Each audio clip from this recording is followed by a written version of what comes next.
Baik, kita angkat kembali datangnya dari Nawawi dari Bondowoso. Pertanyaannya Ustaz, bagaimana caranya membersihkan hati dari sifat-sifat yang tercela seperti sifat pemarah katanya Ustaz?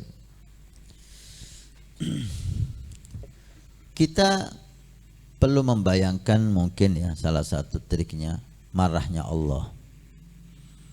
Marahnya Allah. Adakah yang sanggup menahan murkanya Allah? Enggak ada. Maka dan Allah dalam riwayat menjanjikan siapa yang menahan amarahnya maka Allah akan menahan amarahnya untuk dia. Allah enggak marah sama dia kalau dia mau menahan amarahnya. Oh, beruntung besar. Kita tahan amarah kita dengan harapan Allah menahan amarahnya kepada kita. Kita maafkan saudara kita dengan harapan Allah memaafkan kita. Enggak ada yang gratis. Kama tadinu tudan. Kau memaafkan orang, kamu akan dimaafkan oleh Allah. Kau bisa marah sama orang tapi kamu tahan, Allah bisa marah sama kamu, dan kalau kamu tahan Allah akan tahan. Dan kesalahan kita banyak kepada Allah. Kesalahan orang kepada kita ada, tapi enggak sebanyak kesalahan kita kepada Allah. Allah aja enggak marah sama kita, masa kita marah sama orang? Memang sulit ya, ngomong itu gampang, tapi prakteknya yang sulit. Kalau ada kemauan, insya Allah. Ada hadis Nabi SAW. Nabi pernah diminta wasiat oleh seorang pemuda ketika Nabi jalan. Ya Rasulullah, ausini, wahai Nabi beri aku wasiat. Lihat oleh Nabi, ini pemuda pemarah. Nabi memberi satu wasiat, la taghdab, jangan kamu marah. Dia gak puas, dia pikir itu wasiat yang kecil, dia kepingin wasiat yang besar.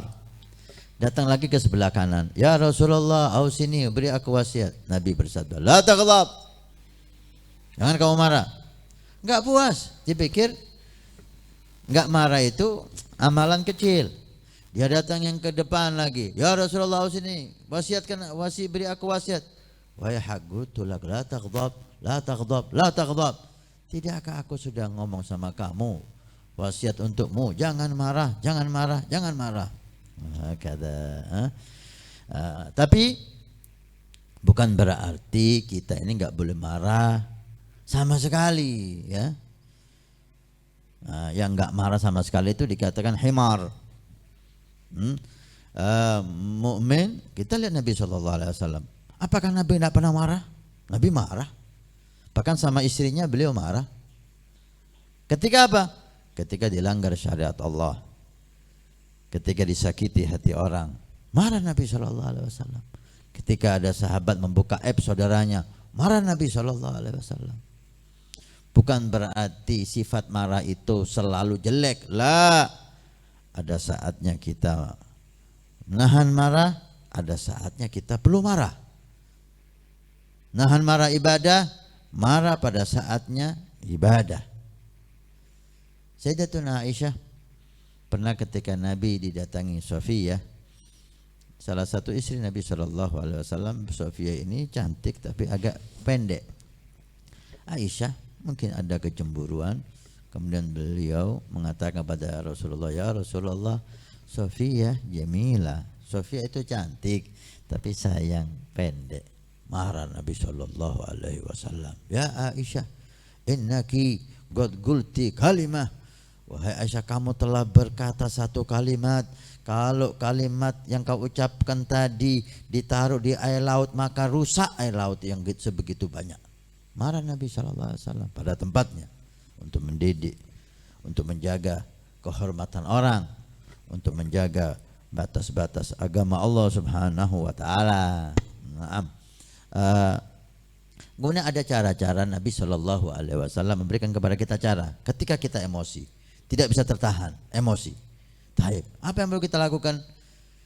Kalau kita dalam posisi berdiri, kita duduk.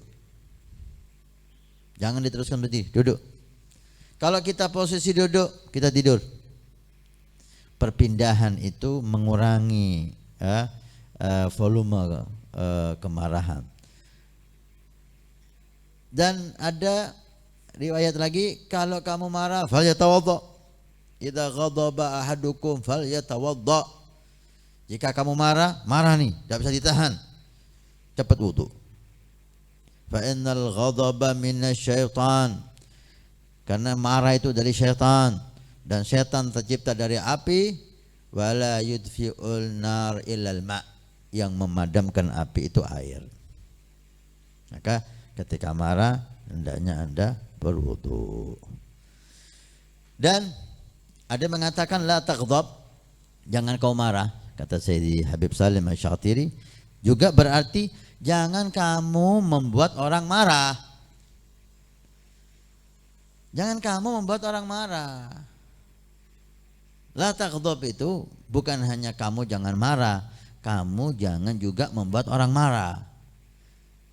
Jangan kamu nyakiti hati orang sehingga orang itu marah kepadamu. Jangan kamu berbuat salah sama orang sehingga orang itu marah sama kamu. La taghdab, ay la taf'al mujibal ghadab. Jangan kamu berbuat hal-hal yang membuat orang marah. Orang itu ada sifat marah. Ketika kita bersalah, jangan marah. Enak aja ngomong ente. Yang disakiti ini. Kamu juga jangan membuat orang marah, gitu.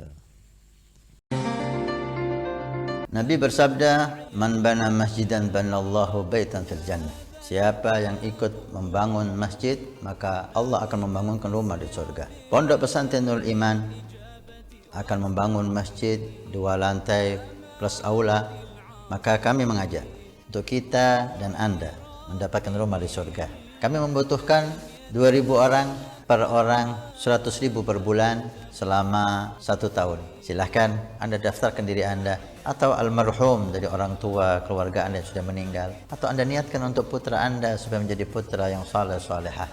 InsyaAllah dengan masjid di Pondok Pesantren Nurul Iman yang insyaAllah makmur dengan sholat, qiyamul lail, zikir, majelis taklim, belajar agama Allah. Setiap kalimat, setiap bismillah, setiap ilmu Anda dapat pahala. Setiap rakaat Anda dapat pahala. Hani'an lana wa hani'an lakum kalau kita punya rumah di surga Allah. Mudah-mudahan Allah mencatat kita sebagai hamba yang punya rumah di surga.